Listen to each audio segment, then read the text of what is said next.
Hi, everyone. Welcome back to another episode of Unscripted Coding. Today, you can see on your screen right here, we're going to be playing around with Procreate. Procreate is an app available on the iPad, and it's become super duper popular with artists that want to post on TikTok, on Instagram, on social media. And you can do amazing things. If you look at kind of the App Store's preview images, you can paint, you can sketch, you can do a bunch of different media, obviously digitally on an iPad. If you're looking for a speed paint, this isn't the video for you. What I wanted to talk about is purely from someone who's into tech, someone who's into coding, kind of the mindset here. Procreate is super popular because it gives you a lot of options, but it's super easy to use. It's very intuitive, which is you can pick it up very quickly. When you have a tool like that, I think it's always a good idea to just explore it and figure out if you can use it in your workflow. Now, again, if you haven't gotten the message yet, I'm not going to be doing a speed paint. I'm not going to draw, Michelangelo image quality art. I just don't have the talent to do that. What I am going to do is do minor kind of sketches and showcase what Procreate is able to do and basically see what use we can make out of it. The background to this project is one of my personal projects. I've talked about it little bits and pieces here and there in the various videos. It's going to change all the time, but I'm doing this kind of legal startup idea. I want to standardize legal documents. I want to provide the tools available to it. That sounds very, very dry, but the fun part of it is kind of the name, the logo design. What can we do here? And as a one-man team, I don't have funds to hire a logo designer. Maybe I do, but it's more fun to do it yourself anyways. So what I'm going to do is put up my iPad here on the screen so you can see it. And what I'm going to do is just start sketching some logo ideas, some name ideas, and see where we go. And of course, all the while explaining from someone who is not an artist's perspective, the cool features that I've found on Procreate. So first of all, let's go with the obvious here. On the top right, that's up here and up here, you have various tools available. The one that's in blue is the eraser, so you can erase. The pen is going to let you use the various brushes. The brush, not the pen. Looks like a brush. So, very obvious. This next one, the finger, gives you the ability to blur a little bit. If you've ever taken a finger and rubbed it against wet paint or charcoal or even pencil, you'll know that you can kind of blur it a little bit and smudge it. And so we're just smudging it. Super simple, super obvious. Now, each of these tools has a brush library. They're all basically the same. And basically, what the brush does is it gives your drawing or whatever tool you have a bit of texture. So, for example, what I've been using so far here is obviously a pencil, a very rough pencil. But if you want, you can have something like an acrylic paintbrush. So something like this looks more like a paintbrush. And we have different brushes. I have no clue if these are accurate, but An old brush might look something like this. I actually quite like this, that brush. You have inking, so something like a India ink pen might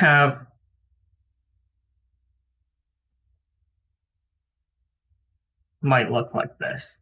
Whereas if you have something that's very digital, very artificial, you have very clean lines like so.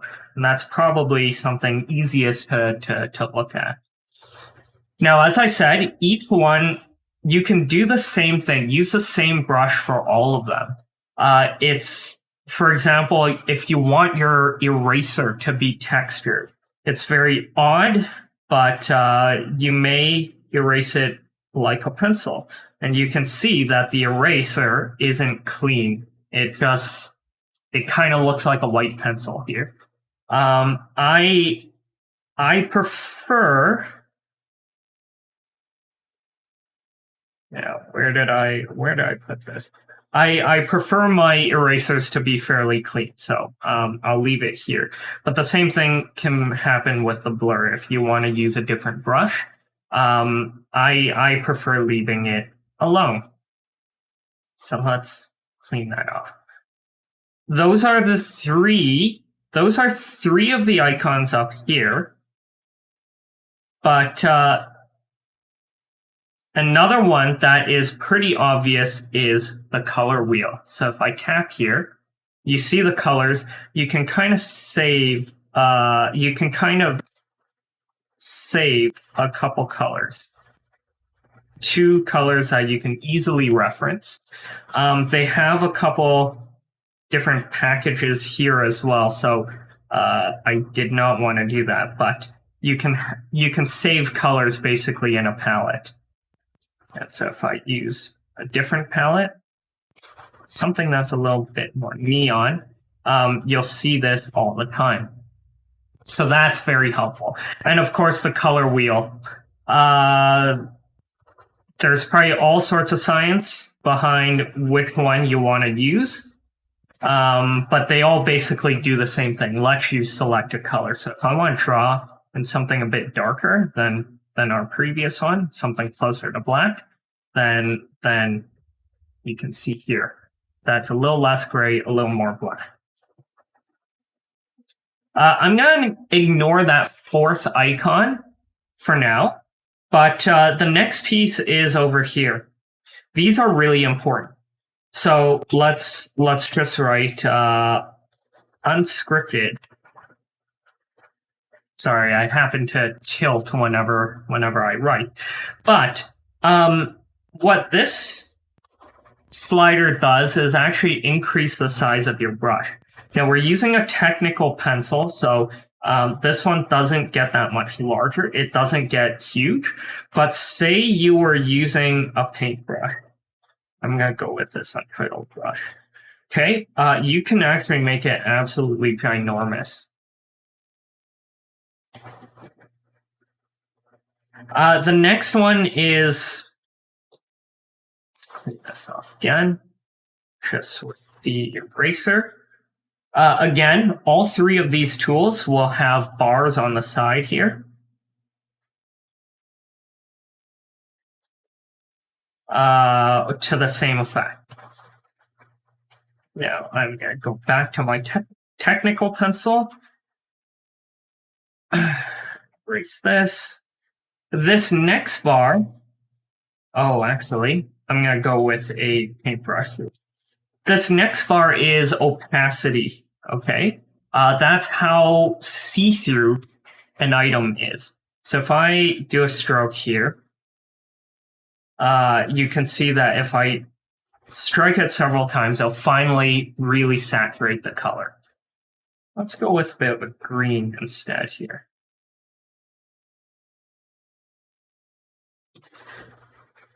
So basically, it's kind of see-through, and then you put more and more layers and you saturate it. You can instead just have it full-on saturate right off the bat. Or you can have something very transparent. And then if you keep layering it over and over and over, eventually it will look fully opaque. And of course, you have backwards and forwards. What I really like about Procreate is you can tap 2 fingers to undo, and you can redo by tapping 3 fingers. And so this is a horrible demonstration, but undo, redo, really, really useful when you're drawing things. Okay, finally, layers. And if you've done Photoshop, if you've done any sort of modern digital art, digital drawing tool, you'll have seen layers. What layers are basically like transparencies filters. If you've ever gone to an old high school, they have a projector. Basically, they have a clear film that they put on top of the projector. They'll write on the film, and then they can take it away. They'll take it away, and they have multiple layers of these transparent film, basically. What that means here is, here's a layer, here's one layer, and I can draw something here. And I'm just going to go with the stick figure and maybe some grass over here. Okay, the second layer, and you can see up here that you can take away the white background. And all I've done is actually draw this green stick figure. There's no background to this. Everything else is transparent. So I can insert a color. I can put a different background color. That's horrible. Let's go with a gray, let's go with dark gray. Okay, so background you can change. And then what you can do is start adding layers on top of it. And so say I want this guy to have flaming red hair. It's not that red. Let's go here. And then I can do yet another layer that's a nice orangey sun.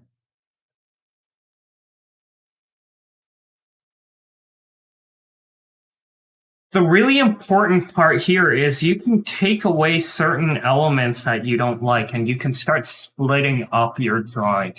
And you can start layering on top as well. So say I want to color this guy's face in with a kind of a fleshy color over here. Just color it in. Okay. I can start layering right on top of it to different effects. So if, say, I want him to have darker skin tone, I'll take a paintbrush here.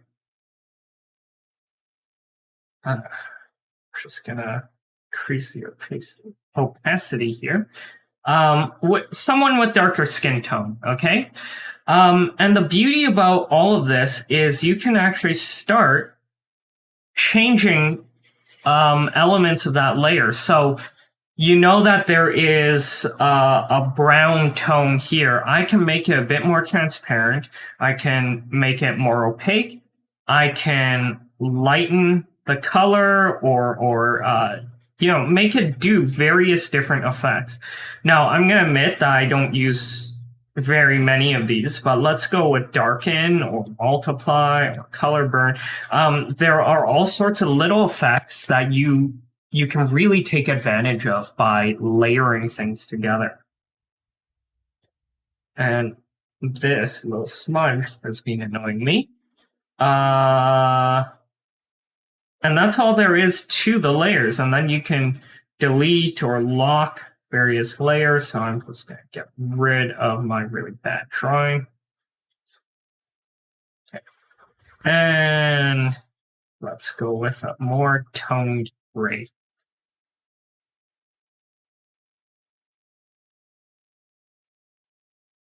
Okay, so you got layers, you got all of these effects, and there are really cool, simple shortcuts here as well. So if you want to change the background color to this color, you can just drag and fill a paint bucket. And you can do different things as well. So for example, I have a circle here. I can actually fill that instead.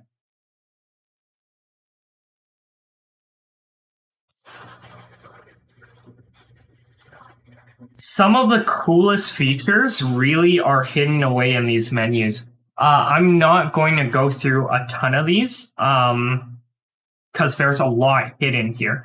But some of the obviously useful ones are if you want to flip your canvas, if you want to have a guide.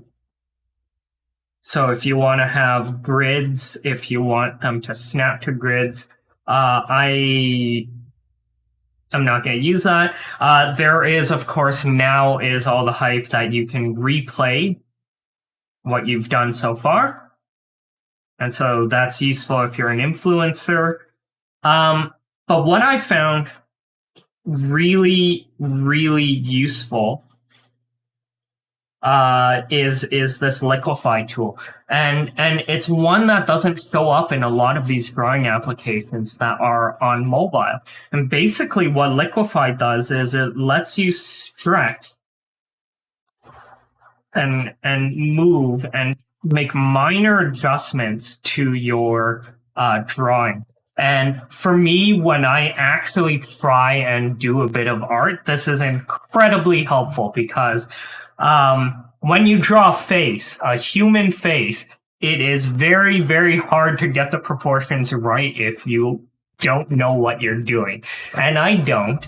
So what happens is then after I've drawn everything, I can start kind of fiddling a little bit and cheating to make the proportions right. Okay, and that is something you can only do digitally. I don't know what kind of great artists are out there, but they never had this kind of liquify tool. And so you can make very minor adjustments and cheat basically with the liquify tool. The rest of these are changing kind of the colors. If you want to change saturation, brightness, all of that. So I have done a lot of talking. I have done a lot more talking than I thought I would. But I'm going to start drawing and sketching some simple logo ideas.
Okay, well, I think I'm going to call it a day for now. That was, I think, something around the lines of 15 minutes. This is really a brainstorming, so obviously none of these are great works of art or finalized, but you can see how you can use these tools, have an Apple Pencil, and just start drawing these things through. I realize right now that I actually didn't use as many tools as I thought I would be, probably because these sketches are so rough. Like if you look at this referee guy, he's pretty. It's a very rough drawing. But as I'm doing this, I'm realizing I could probably have done this on paper, but it's good to have one of these because I can then crop out whichever one I like. I don't know. Maybe we could talk really quickly. I clearly don't have an idea. I started with this whole legal reference, legal ref, and went with the referee idea pretty hard. Then I started thinking about it being a single source, one location. It's very nebulous because I haven't really explained what my project is. But I was also thinking of like a broader name as well, something that encapsulates more than one project.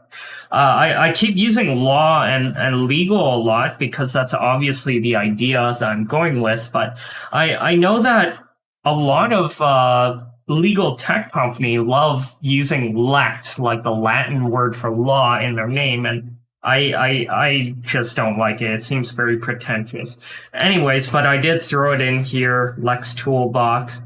Yeah, I don't know if any of these will be the final logo, even if it's cleaned up. But it was fun to kind of just draw and lose yourself in the moment thinking about it. And you can see I really started tackling other ideas. What if it's a lab? What if it's a studio? What if it's a design lab? Just kind of start moving along, and it's helpful to work these ideas through. Anyways, I think I might do another video with Procreate because that was definitely not the demo I was hoping to do.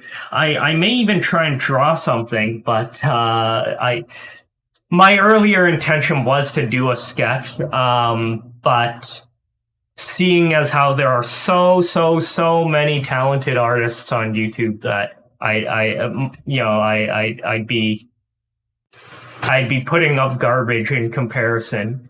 But hopefully this was helpful. Hopefully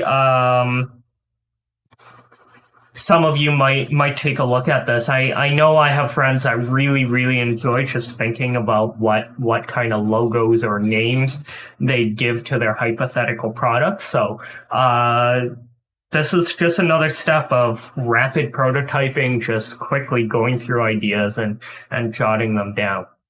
Anyways, I will do another video. I just decided I will do another video where I'm going to try and do something more artsy, more substantial than these kind of little doodles that actually look all right. If you enjoyed this, please do subscribe. If you have any comments on these logos, if they're absolutely terrible, or if you really like one of them, give me a comment. Let me know. But I'm looking at this now, thinking there's only a handful that I even consider here. But it's pretty cool to have the ideas down. Anyways, see you guys next video, and do subscribe, do comment, and do like the video. Thanks a lot.